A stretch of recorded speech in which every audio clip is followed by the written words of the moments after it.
কুমিল্লার দক্ষিণ চরথা এলাকায় ২০০০ সালে গড়ে তোলা হয় এই রপ্তানি প্রক্রিয়াকরণ অঞ্চল ইপিজেড, যেখানে ৪৬টি প্রতিষ্ঠানে কাজ করছেন ৫০,০০০-এর বেশি কর্মকর্তা-কর্মচারী।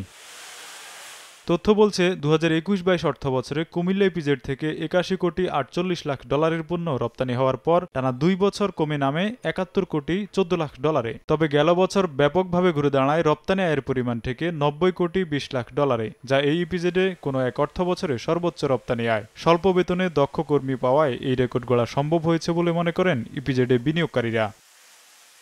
প্রতিষ্ঠানগুলোর দেওয়া ফ্রি স্কুলিং, স্বাস্থ্যসেবা, উৎসব ভাতা, হজ করার সুযোগ সহ বহুমুখী প্রণোদনায় খুশি শ্রমিকরা, যা বাড়িয়ে দিচ্ছে তাদের কর্মদক্ষতা। আমাদের অনেকগুলো সুবিধা আছে, বাৎসরিক আমাদের একটা উৎসব হয়, এগুলোর মাধ্যমে আনন্দ পাচ্ছি আমরা, এগুলো উপভোগ করছি। কর্তৃপক্ষ বলছে, বন্দর নগরীর কাছাকাছি হওয়ায় কুমিল্লা ইপিজেডে বিনিয়োগে আগ্রহ বাড়ছে উদ্যোক্তাদের। কুমিল্লা ইপিজেড ঢাকা চট্টগ্রামের মাঝামাঝি অবস্থিত হওয়াতে বিনিয়োগকারীরা কিছু সুবিধা ভোগ করতেছেন, কারণ এখান থেকে পণ্য চট্টগ্রাম পোর্টে এক্সপোর্ট করতে সময় ঢাকার তুলনায় কম সময় লাগে।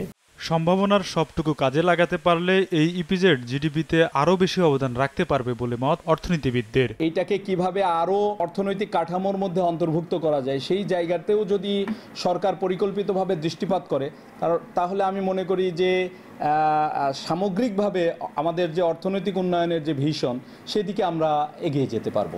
কুমিল্লা ইপিজেড থেকে উৎপাদিত তৈরি পোশাক সহ বিভিন্ন পণ্য ইউরোপ, আমেরিকা, জাপান সহ পৃথিবীর অন্তত ১৫টি দেশে রপ্তানি হয়।